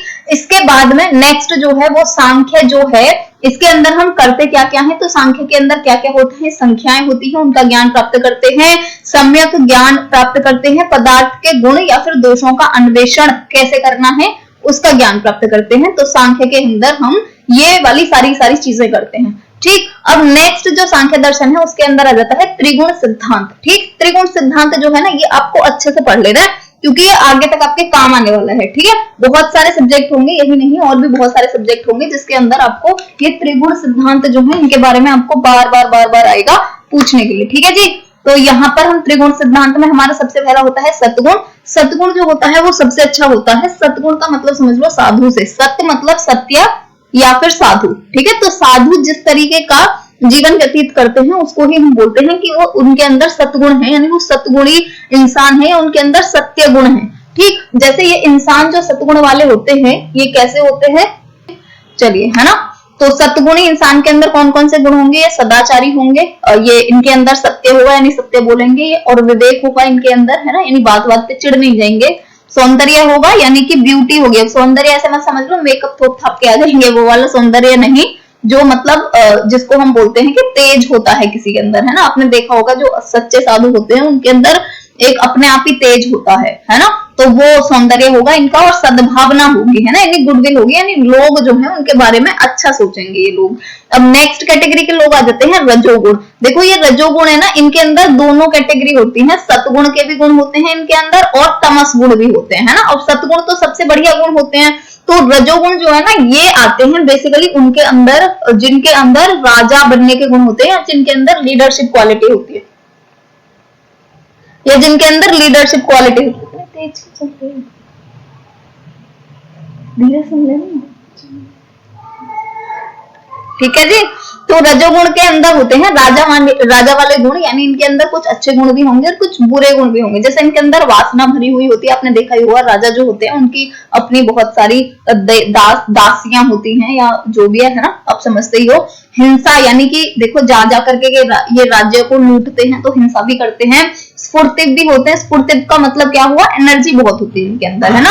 उग्रता भी होती है यानी एग्रेसिवनेस भी होती है, तो वो युद्ध के लिए जरूरी होती है। क्रियाशीलता भी होती है यानी एक्टिविटी भी होती है इनके अंदर, बहुत ज्यादा एक्टिव होते हैं, है ना। तो स्फूर्ति और क्रियाशीलता जो देख रहे हैं ये तो दोनों अच्छे गुण हैं। और भी गुण होते हैं जैसे ये प्रजा की रक्षा करना चाहते हैं अपनी, तो वो भी अच्छा गुण हो गया, ठीक है। तो इनके अंदर कुछ अच्छे गुण भी होते हैं, कुछ बुरे गुण भी होते हैं, होते हैं रजोगुणी। सबसे ज्यादा जो बेकार होते हैं, जिनके अंदर बुरे गुणों का भरमार होता है, उनको हम बोलते हैं तमोगुणी, या उस व्यक्ति को हम बोलते हैं तमस गुण वाला व्यक्ति। ठीक, ये कैसे होते हैं? तो ये मूर्ख होते हैं सबसे पहले तो, और ये उदासी होते हैं, यानी कि सैडनेस भरी रहती है इनके अंदर, अप्रसन्न होते हैं, ये किसी को भी देख करके प्रसन्न नहीं हो सकते, किसी को भी देख करके प्रसन्न नहीं हो सकते, तो ये होते हैं तमस गुणी या तमोगुणी। ठीक है जी। और नेक्स्ट अगर हम देखेंगे तो जो सांख्य दर्शन का व्यवहारिक दर्शन है, ठीक है, उसको हम बोलते हैं योग दर्शन। तो योग दर्शन जो है वो भी बेसिकली सांख्य दर्शन से ही प्रभावित है ना। अब नेक्स्ट अगर हम देखें कि जो सांख्य दर्शन है उसके अकॉर्डिंग शिक्षा के उद्देश्य कितने हैं, तो शिक्षा के उद्देश्य जो है, शिक्षा का जो उद्देश्य अगर हम देखें सांख्य दर्शन के अकॉर्डिंग, तो ये लोग ये बोलते हैं कि 3 प्रकार के दुख जो हैं उनसे अगर आप मुक्ति पालो, वही ही शिक्षा का सार है। यानी शिक्षा अगर हम अभी के जमाने में देखें तो अभी के जमाने में शिक्षा का मतलब क्या है कि हम अच्छे व्यक्ति बन जाएं, मतलब इस समाज में रहने लायक व्यक्ति बन जाएं, चरित्रवान व्यक्ति बन जाए। और दूसरा उद्देश्य होता है अभी के टाइम में शिक्षा का कि हम एक अच्छी लाइफ जी ले, मतलब हम अच्छी जॉब वॉब पाले या जो भी हम वो कर ले, और एक चरित्रवान व्यक्ति। ये 2 ही उद्देश्य हैं आज के टाइम में अगर शिक्षा का देखें। लेकिन अगर हम सांख्य दर्शन के अकॉर्डिंग देखें तो ये लोग ये बोलते हैं 3 प्रकार के दुख हैं, उनसे निवृत्ति पाना ही शिक्षा का मुख्य उद्देश्य है। और वो कौन से हैं? तो एक है आध्यात्मिक दुख, एक है आदि दैविक दुख, और एक है आदि भौतिक दुख।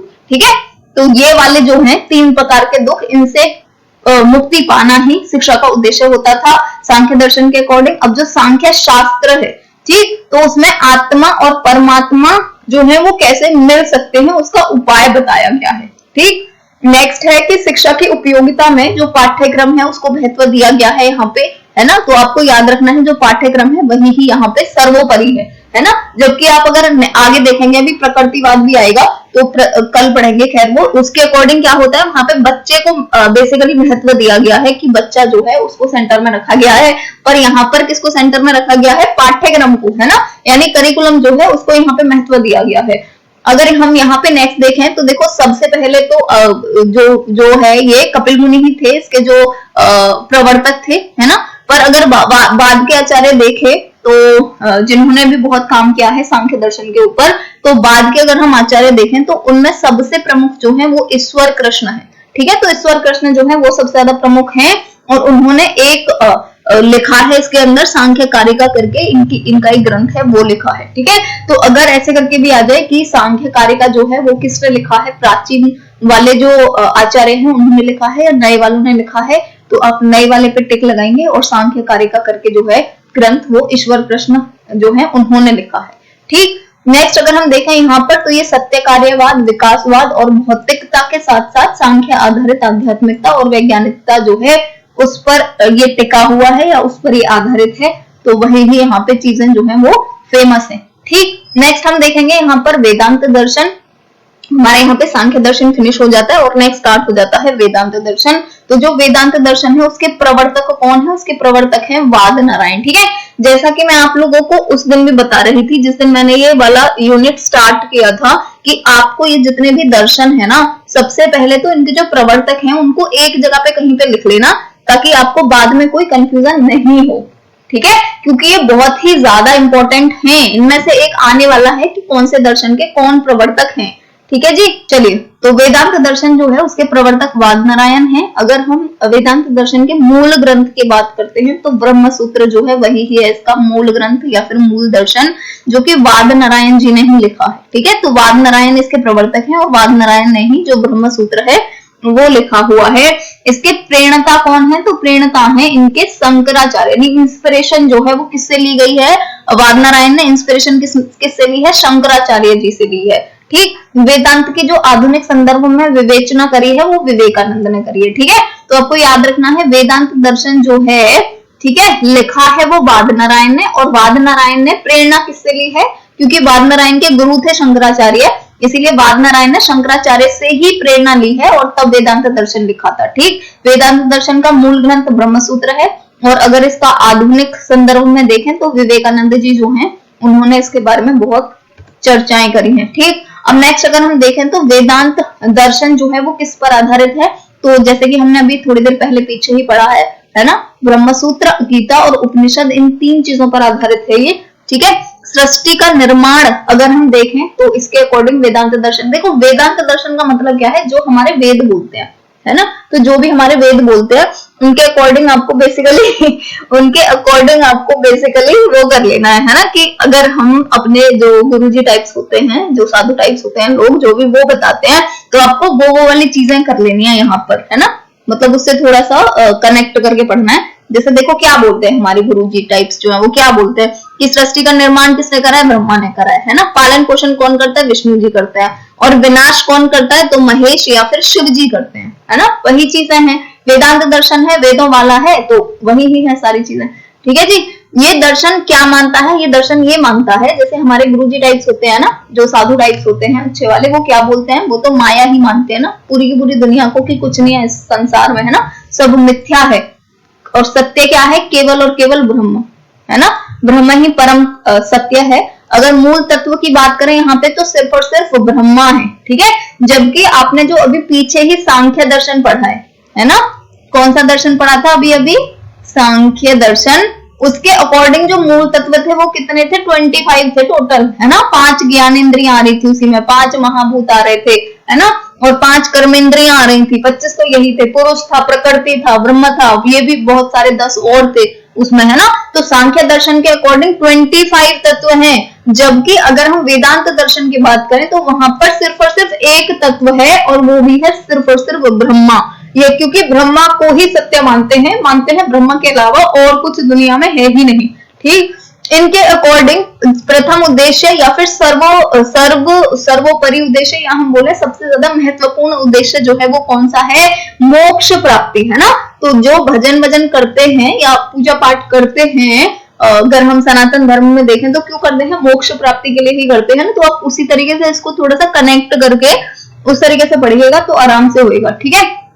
और नेक्स्ट हम आते हैं प्रमाण पे, यानी कि एविडेंसेस पे।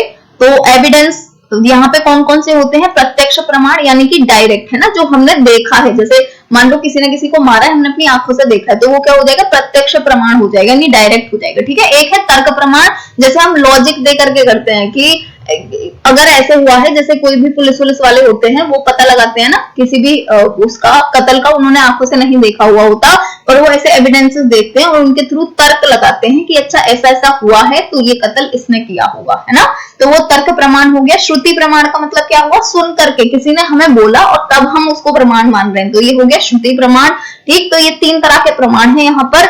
नेक्स्ट अगर हम देखें सिद्धांत सिद्धि के लिए यहाँ पे 6 प्रमाण दिए हुए हैं, कौन कौन से हैं, प्रत्यक्ष तो यही है प्रत्यक्ष प्रमाण, एक अनुमान जो हम अनुमान लगा लेते हैं, एक होता है उपमान, ठीक है, और एक होता है शब्द यानी किसी ने बोला, और एक होता है अर्थापत्ति, ठीक है जी, और एक होता है अनुपलब्धि। तो ये 6 टोटल प्रमाण है। 6 प्रमाण के आप मतलब एक बार पढ़ के चले जाइएगा, पर आपको ऐसे पता होना चाहिए कि सिद्धांत सिद्धि के लिए वेदांत दर्शन में टोटल 6 प्रमाण है, इतना आपको पता होना चाहिए, है ना। बाकी ये ऐसे ये मुश्किल ही आएगा, ये सारे के सारे की कौन कौन से होते हैं, ये थोड़ा मुश्किल है आना, है ना, पर फिर भी एक बार देख लीजिएगा इनको।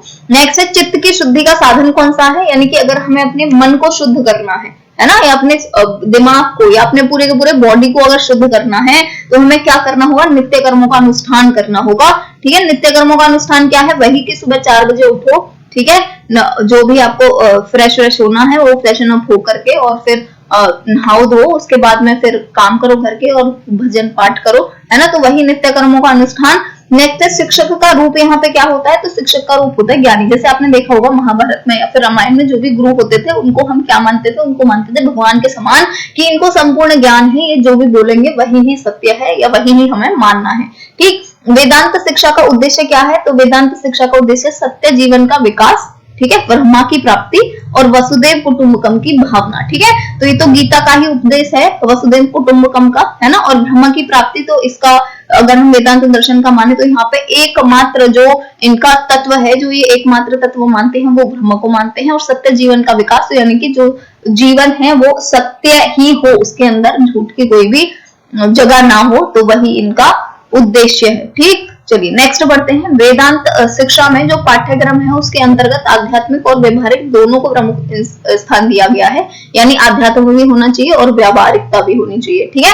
नेक्स्ट है वास्तविक अनुशासन जो है उसका अर्थ क्या है वेदांत दर्शन के अनुसार। तो आत्म अनुशासन जो है वही ही होता है वास्तविक अनुशासन का अर्थ, अगर हम वेदांत के अनुसार माने, यानी अगर हमने खुद में अनुशासन किया हुआ है तो वही ही अनुशासन है। ठीक है, तो हमारा फर्स्ट क्वेश्चन है भारतीय दर्शन में सबसे प्राचीन दर्शन, है ना।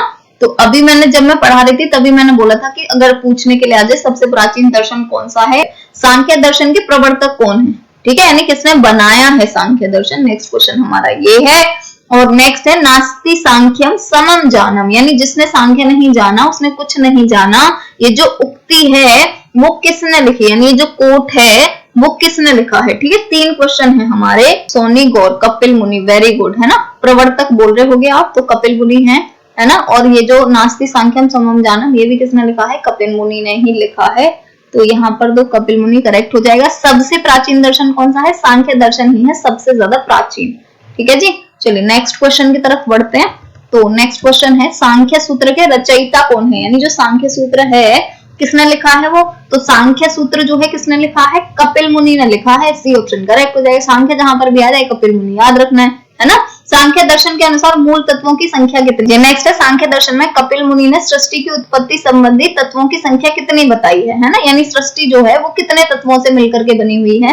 देखो सांख्य दर्शन के अकॉर्डिंग मूल तत्व कितने हैं, 25 हैं। सांख्य दर्शन यही तो बोलता है कि जो पूरी सृष्टि है वो 25 तत्वों से मिलकर के बनी हुई है ना। सोनी नहीं, 5 नहीं, 25 है ना। मूल तत्व 25 है और इन 25 में 5 जो थे वो तो हमारे सेंस थे, ज्ञानेंद्रियां थी, 5 हमारी कर्मेंद्रियां थी और 5 जो थी वो हमारी क्या थी, वो पंच महाभूत है ना। 3 चीज तो यही थी, 5 ज्ञानेंद्रियां, 5 कर्मेंद्रियां और 5 पंच महाभूत है ना। 15 तो टोटल यही ही थे और पुरुष था, प्रकृति था, वो और थे 10, वो सारे के सारे मिला करके है ना। तो सांख्य दर्शन के अकॉर्डिंग 25 हैं। जबकि अगर हम वेदांत दर्शन की बात करते हैं, वेदांत आएगा आगे, उसका भी याद रखना है आप लोगों को, है ना। वेदांत दर्शन के अकॉर्डिंग कितने, तो वेदांत दर्शन के अकॉर्डिंग है केवल और केवल एक, और एक कौन सा है, ब्रह्मा, है ना। वेदांत दर्शन के अकॉर्डिंग केवल और केवल मूल तत्व एक है। जबकि सांख्य दर्शन के अकॉर्डिंग, सांख्य दर्शन ऐसे याद रख लो ना, सांख्य संख्या है, संख्या यानी कि बहुत सारी संख्या है, ये 25 संख्या है ना। और वेदांत दर्शन के अकॉर्डिंग कितनी है, केवल और केवल एक। ठीक है, और सांख्य दर्शन में कपिल मुनि ने बनाया था सांख्य दर्शन। देखो यहाँ पे ये भी है ना। सृष्टि की उत्पत्ति कितने तत्वों से मिलकर के हुई है, 25 तत्वों से मिलकर के हुई है। ठीक है, तो इस तरह से ना थोड़ा ध्यान रखना, आप लोगों को थोड़ा अच्छे से फोकस करना है। ठीक है, नेक्स्ट है सांख्य दर्शन के अनुसार पुरुष तत्व का क्या तात्पर्य है ना। यानी पुरुष जो है उसको हम क्या बोलते हैं। तो सांख्य दर्शन में पुरुष को हम आत्मा और चेतन 2 चीजें बोलते हैं, है ना। वहां पे दोनों चीजें मैंने दी हुई है नोट्स में, आत्मा की जगह चेतन भी आ सकता है ना। तो आपको याद रखना है आत्मा या चेतन दोनों चीजें बोलते हैं पुरुष को। ठीक है जी, नेक्स्ट क्वेश्चन है सांख्य दर्शन में जो कार्य है उससे कोई अन्य पदार्थ नहीं बनता, है ना, उसका नाम क्या है। जिससे कोई भी पदार्थ नहीं बनता है, ठीक है, उसको हम क्या बोलते हैं, उसको पुरुष ही तो बोलते हैं, है ना। वहां पे लिखा हुआ है ऑलरेडी कि जो पुरुष तत्व है उसको हम आत्मा और चेतन 2 चीजों से बुलाते हैं, 2 नामों से बुलाते हैं, है ना। और उसके आगे ये लाइन भी लिखी हुई है कि जो कार्य है उससे कोई अन्य पदार्थ नहीं बनता है, यानी इससे कोई भी अन्य पदार्थ नहीं बनेगा। ठीक है, नेक्स्ट क्वेश्चन है सांख्य दर्शन में पुरुष को माना है, पुरुष को क्या माना है। तो जैसा कि मैं अभी भी बता रही थी, आत्मा या चेतन कुछ भी आ जाए आपको उस पर टिक लगाना है। तो पुरुष को क्या मानते हैं, चेतन या फिर आत्मा मानते हैं। तो यहाँ पर ए ऑप्शन हो जाएगा हमारा करेक्ट। ठीक है, नेक्स्ट है सांख्य दर्शन में सांख्य का क्या मतलब है। तो ये भी वहां पे ऑलरेडी मैंने दिया हुआ था। सांख्य का मतलब क्या होता है, या तो संख्या या सम्यक ज्ञान या पदार्थ के गुण या दोषों का अन्वेषण। ठीक, तो यानी हमारे यहाँ पे डी ऑप्शन जो है वो हो जाएगा करेक्ट, कि सांख्य को हम इन तीनों चीजें जो है वो हम बुलाते हैं। ठीक है, नेक्स्ट है सांख्य दर्शन का व्यवहारिक दर्शन जो है वो कौन सा है। तो व्यवहारिक दर्शन कौन सा है, योग दर्शन। जैसे मैंने बोला था योग दर्शन भी इसी से ही बना हुआ है ना। नेक्स्ट है 3 प्रकार के दुखों की निवृत्ति शिक्षा का उद्देश्य है। यह किस दर्शन ने माना है ना। 3 प्रकार के जो दुख थे, और वो जो 3 प्रकार के दुख थे वो भी मैंने बताए थे कि कौन कौन से दुख थे। ठीक है, तो 3 प्रकार के दुखों की निवृत्ति शिक्षा का उद्देश्य ही किसने माना है, सांख्य दर्शन ने माना है। ए ऑप्शन जो है वो यहाँ पर हो जाता है करेक्ट। ठीक, नेक्स्ट है आत्मा के मिलान का उपाय बताने वाला कौन सा शास्त्र है। आत्मा और परमात्मा का मिलन कैसे होगा, ये कौन सा दर्शन बताता है। तो ये कौन सा दर्शन बताता है? आत्मा से परमात्मा का मिलन सांख्य दर्शन ही बताता है। ठीक, नेक्स्ट है सांख्य दर्शन में शैक्षिक उपयोगिता में किसको महत्व दिया गया है, यानी शिक्षा में जो है वो किसको महत्व दिया गया है, यहाँ पर पाठ्यक्रम को महत्व दिया गया है। ठीक, नेक्स्ट है इनमें से किसको पंच महाभूत की संज्ञा नहीं दी गई है। पांच महाभूत कौन से हैं? देखो अब ये तो सबको पता होगा, है ना, धरती आकाश, दो चीजें हो गई, जल हो गया, वायु हो गया, और एक और कौन सा होता है? जल हो गया, वायु हो गया और अग्नि, है ना। तो यहाँ पर देखो किसको नहीं दी हुई है? प्राणी को नहीं दी हुई है ना। बाकी पृथ्वी, आकाश, जल और ये जो तेजस है ये हम अग्नि को बोलते हैं। मैंने आपको वहीं पर ही बोल दिया था, है ना, कि अगर आपको तेजस नहीं पता है तो तेजस अग्नि को बोलते हैं या हम आग को बोलते हैं, अग्नि या आग। ठीक है, तो तेजस हम अग्नि आग को बोलते हैं, प्राणी नहीं था वहां पे, तो यहाँ पे हमारा डी ऑप्शन करेक्ट हो जाएगा।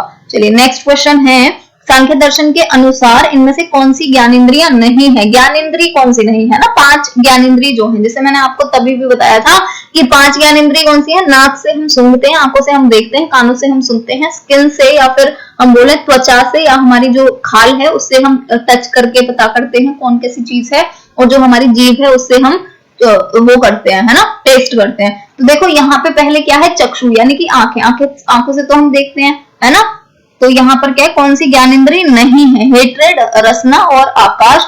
तो यहाँ पे हमारा जो आकाश है वो हमारा ज्यादा करेक्ट आंसर है। पर यहाँ पे अगर हम एक चीज देखें ना, तो यहाँ पर है ना रसना तो ठीक है, चलो उस, क्योंकि इसका ये तो टंग से हम स्वाद होता है बेसिकली रसना का मतलब, तो ये हम टंग लगा सकते हैं। पर घृणा जो है ये ऑप्शन भी यहाँ पे नहीं आना चाहिए, है ना, ये दोनों ही यहाँ पर करेक्ट हो जाएंगे। पर घृणा जो है वो पता नहीं यहाँ पे क्यों लिखा हुआ है ना, यहाँ पे कुछ और आना चाहिए घृणा की जगह, है ना, या तो श्रुति आना चाहिए, हो सकता है श्रुति ही हो, है ना, वो हो गया हो, मिस्टेक हो गया हो, श्रुति वृत्ति कुछ होगा, घृणा भी क्योंकि नहीं होता है ना, और आकाश भी नहीं होता है क्योंकि आकाश पंच महाभूत होता है, ये ज्ञानेंद्रिय नहीं है।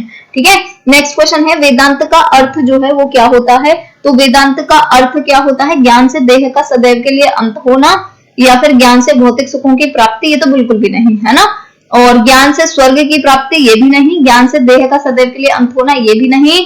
क्या है वेदांत का अर्थ? क्या है? वेदांत का मतलब होता है ज्ञान से मोक्ष की प्राप्ति, है ना, तो ये होता है वेदांत का मतलब। ठीक है, तो यहाँ पे ये कोई भी नहीं है, तो हमारा डी ऑप्शन जो है वो करेक्ट हो जाएगा। वेदांत का मतलब आप याद रख लेना कि मोक्ष की प्राप्ति, है ना, ज्ञान के थ्रू या वेदों के थ्रू मोक्ष की प्राप्ति। अंत का मतलब क्या है? यहाँ पे जो लास्ट में अंत लिख रहा है ना, इस अंत का मतलब है मोक्ष। ठीक, तो वेदों के थ्रू मोक्ष की प्राप्ति, ये हो जाएगा यहाँ पे इसका मतलब, है ना। नेक्स्ट है, वेदांत दर्शन के प्रेरणता कौन है? तो वेदांत दर्शन जो है उसके प्रेरणता कौन है? प्रेरणता का मतलब क्या हुआ? किससे इंस्पिरेशन ली हुई है या किससे प्रेरणा ली हुई है ना।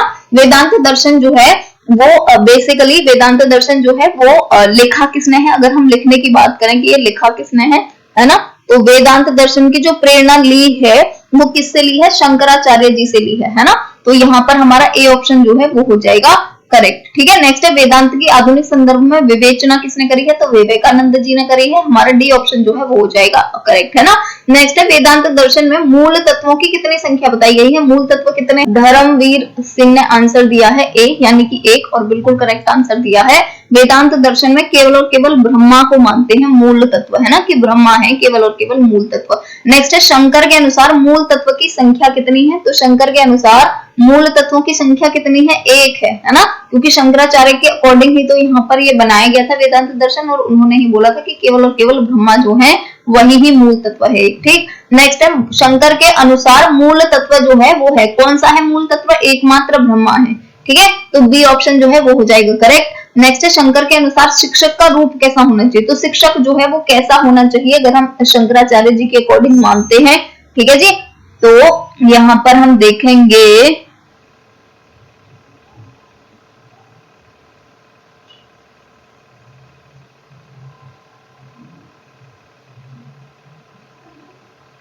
हाँ जी, तो यहाँ पर हम जो देख रहे थे वहां पर कर रहे थे शंकर के अनुसार शिक्षक का रूप कैसा होना चाहिए? ज्ञानी होना चाहिए शिक्षक, है ना।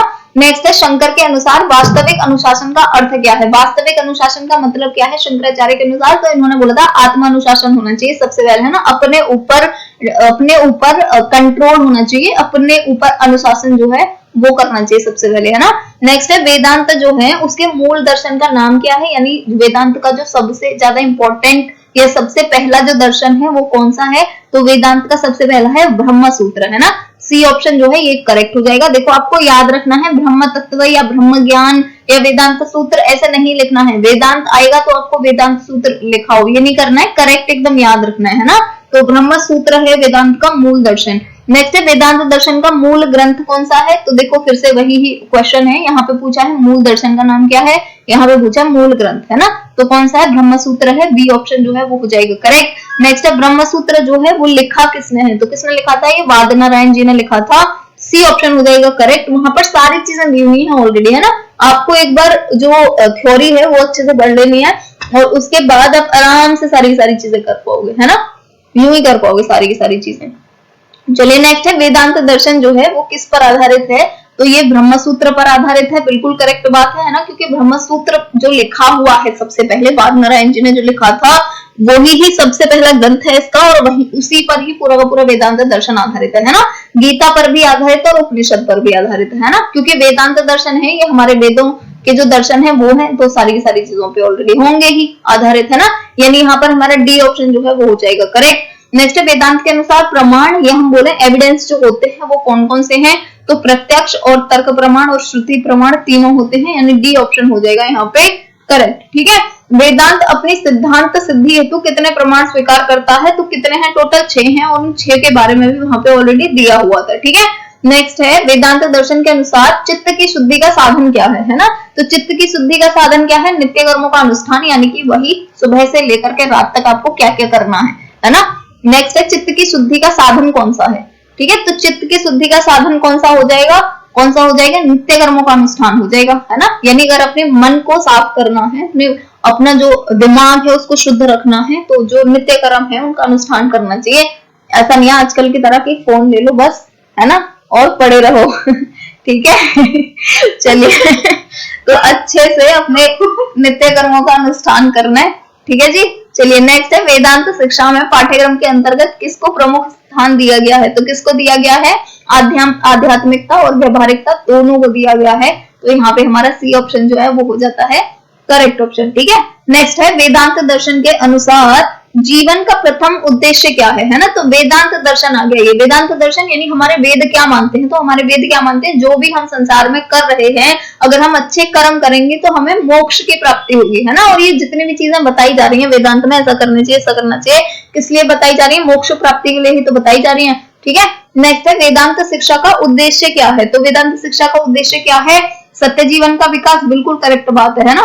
ब्रह्म की प्राप्ति, ये तो इनका एकमात्र तत्व ही ये ब्रह्म को मानते हैं, है ना। और वसुदेव कुटुंबकम की भावना, ये मैं वहां पर भी बता रही थी कि महाभारत में ये दिया हुआ है, वसुदेव कुटुंबकम जो कृष्ण जी हैं उन्होंने बोला है, ठीक है। यानी यहाँ पर हमारा डी ऑप्शन जो है वो हो जाता है करेक्ट ऑप्शन, ठीक। नेक्स्ट क्वेश्चन आ जाता है हमारा, जो अमाइल बुक है उसके लेखक कौन है, यानी ये किसने लिखी है। देखो ये बहुत ज्यादा इंपॉर्टेंट क्वेश्चन है, ये आपका आगे आने वाले जो सेमेस्टर्स हैं उनमें भी ये क्वेश्चन आपको याद रखना है, क्योंकि अमाइल बुक जो है वो बहुत ही ज्यादा इंपॉर्टेंट बुक है, और ये लिखी किसने थी, तो रूसो, जो कि बहुत ही ज्यादा इंपॉर्टेंट साइंटिस्ट है, ये भी आपको बार बार आएंगे, है ना। रूसो के बारे में भी आपको बार बार पढ़ना पड़ेगा, तो जो रूसो हैं उन्होंने ही लिखी है अमाइल बुक, ठीक है जी।